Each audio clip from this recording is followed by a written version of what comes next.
पूज्य गुरुदेव का वो 33वां मुनि दीक्षा दिवस था। उस 33वें मुनि दीक्षा दिवस पर अजमेर जहां से दीक्षा हुई थी उस स्थली से एक दो नहीं 1000 गायों से भरी हुई ट्रेन आ रही थी गुरुजी उन पशुओं को लेने के लिए, क्योंकि वहां पर वो पशु क्या हो रहे थे, कत्ल खानों में जा रहे थे। वहां पर जो है वो अकाल पड़ गया था, पानी नहीं था, हरी खाने की व्यवस्था नहीं थी। उन गायों को संरक्षण संवर्धन के लिए पूज्य गुरुदेव ने अजमेर से वो ट्रेन स्पेशल भारत सरकार के द्वारा वो ट्रेन चलाई। उस ट्रेन में पूरे 1000 पशु थे। उन पशुओं को, बड़े बड़े पशुओं को लाया जा रहा था। और फिर उस वहां जब आचार्य श्री जी उसी उद्देश्य से गए थे, आहार के लिए उठे, कोई प्रक्रिया हुई, आहार बड़ी मुश्किल से ले पाए और जल्दी से आहार करके बैठ गए। और पता चला दोपहर में जाना है, तो दोपहर में रेलवे स्टेशन पर दीक्षा वहां पर पहुंचे। और वहां पर पहुंचने के बाद वो जो गायें आ रही थी, जब वो गायें शाम को करीब 5:30 बजे गाय आई, लेकिन उसके पहले सबके प्रवचन हुए, आचार्य श्री जी के प्रवचन हुए, सब पूरा कार्य हुआ।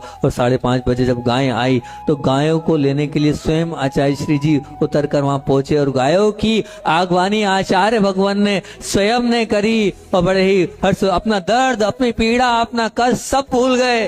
उनके चेहरे की प्रसन्नता दिख रही थी कि गुरुदेव कितने प्रसन्न हैं। इन गायों को देखकर अंदर से हर्ष उनके अंदर ही था। और वह जब गाय नीचे उतरी तो आचार्य श्री को बड़े बस उनके आंखों से ऐसे आंसू से आ गए, देखो मैंने इतनी सारी गायों को बचा लिया। कैसे बड़े बड़े पशु हैं, कैसे हष्ट पुष्ट पशु हैं, सब कत्ल खाने जा रहे थे, सब मरने, क्योंकि कोई वहां पर छोड़ दिया तेरक लगा लगा के कि जाओ जिसको पालना है पालो, हमारे बस का नहीं है, हम नहीं पाल पोस सकते, हम कुछ नहीं कर सकते। बड़े आचार्य श्री जी अपनी वेदना पीड़ा सब भूल गए। उन गायों को संरक्षण संवर्धन देने के लिए आगे गुरुजी ने और फिर प्रवचन किए। और प्रवचन के बाद देखो, जब कुछ अच्छा होता है तो कुछ तो अच्छा होता है। जैसे गुरुदेव के फिर प्रवचन प्रारंभ हुए और पूरे पांडाल में पुनः पानी की बूंदे, गर्मी चल रही थी और पानी की बूंदे वहां पर आने लगी। आचार्य ने कहा देखो देवता लोग भी इस कार्य से प्रसन्न है, वो अपना समर्थन दे रहे हैं। और फिर आचार्य श्री जी वहां से पूरा कार्य करते हुए जब आए, थक चुके थे, तकलीफ बहुत हो रही थी। और जब आचार्य श्री से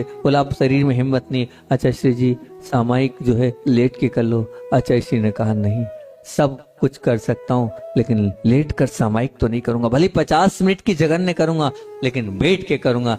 इतनी तकलीफ के बावजूद भी पूज्य गुरुदेव ने अपनी सामायिक बैठे बैठे करी। ये है गुरुदेव का अपने व्रतों के प्रति कि कुछ भी हो जाए मैं सामायिक तो बैठ के करूंगा। दर्द बहुत हो रहा है, कोई दर्द को समझ नहीं पा रहा है, अनेक उपचार हो रहे हैं पर कोई भी निराकरण नहीं लग रहा है। मच्छर इतने हैं कि रात्रि में नींद नहीं आई है और पूरी रात ऐसी निकली है। अब अगले दिन 7 जुलाई को क्या होता है उसकी अपन चर्चा